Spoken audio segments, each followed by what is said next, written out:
भाई देखिए, पारस हॉस्पिटल में जो गोली चली है, हत्या हुई है, अभी कल भी मैंने आप लोगों को कहा है कि बिहार में कानून व्यवस्था की स्थिति लगातार बिगड़ेगी, अभी और बिगड़ेगी।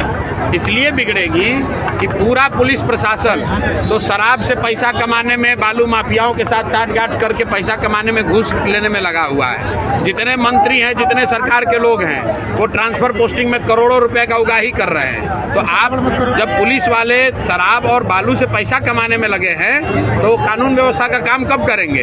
तो ये स्थिति न सिर्फ अभी बिगड़ी है, आगे भी बिगड़ने वाली है। सरकार का इकबाल खत्म हो गया है। नीतीश कुमार मुख्यमंत्री के तौर पर काम नहीं कर रहे हैं, उनकी शारीरिक मानसिक स्थिति ऐसी नहीं है। ये बात पिछले कई महीनों से मैं कह रहा हूँ। परिवार का मुखिया, सरकार का मुखिया ही जब अचेतन अवस्था में रहेगा तो निश्चित तौर पर यह स्थिति होगी।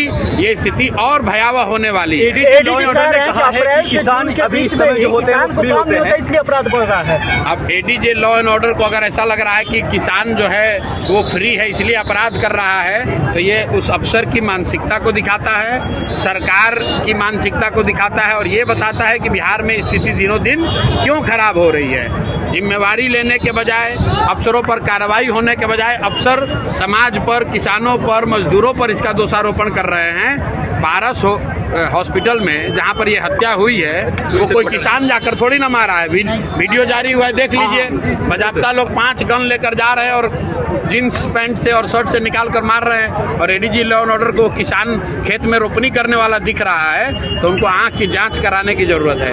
खान साहब ने कहा है कि शराबबंदी की बात करने वाले लोग बेशर्म हैं। अब ये खान साहब का अपना ओपिनियन हो सकता है। कल प्राइम मिनिस्टर मोतिहारी आ रहे हैं, क्या कुछ कहेंगे आप? क्या डिमांड है? प्राइम मिनिस्टर साहब मोदी जी चौथी बार आ रहे हैं। हर बार पिछले 3-4 महीने से मैं यही कह रहा हूं कि मोदी जी को बिहार में ये बताना चाहिए कि हम लोग की शिक्षा व्यवस्था कब सुधरेगी।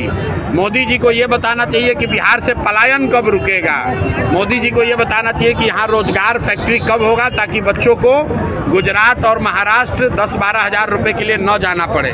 बाकी की जो बात कर रहे हैं मोदी जी, एक ट्रेन दे देंगे, एक रोड बना देंगे, इसकी हम लोग को जरूरत नहीं है। ये हम लोग सब अपने से कर सकते हैं। हम लोग के बच्चों के लिए रोजगार होना चाहिए, पलायन बंद होना चाहिए। 2 रुपया कम मिले लेकिन बच्चे अपने परिवार के साथ रह सके, लोग अपने परिवार के साथ रह सके, पढ़ाई कर सके, रोजगार कर सके। लोगों की ये इच्छा है। और आपने अभी सभा में देखा, मैंने पूछा भाई अगर वोट बिहार का है तो फैक्ट्री कहाँ लगना चाहिए? लोगों ने कहा बिहार में लगना चाहिए।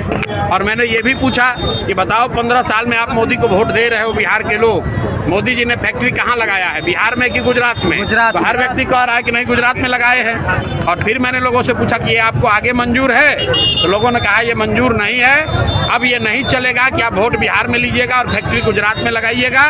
बिहार में बदलाव होगा, बिहार में जनता का राज होगा, बच्चों के लिए शिक्षा रोजगार होगा।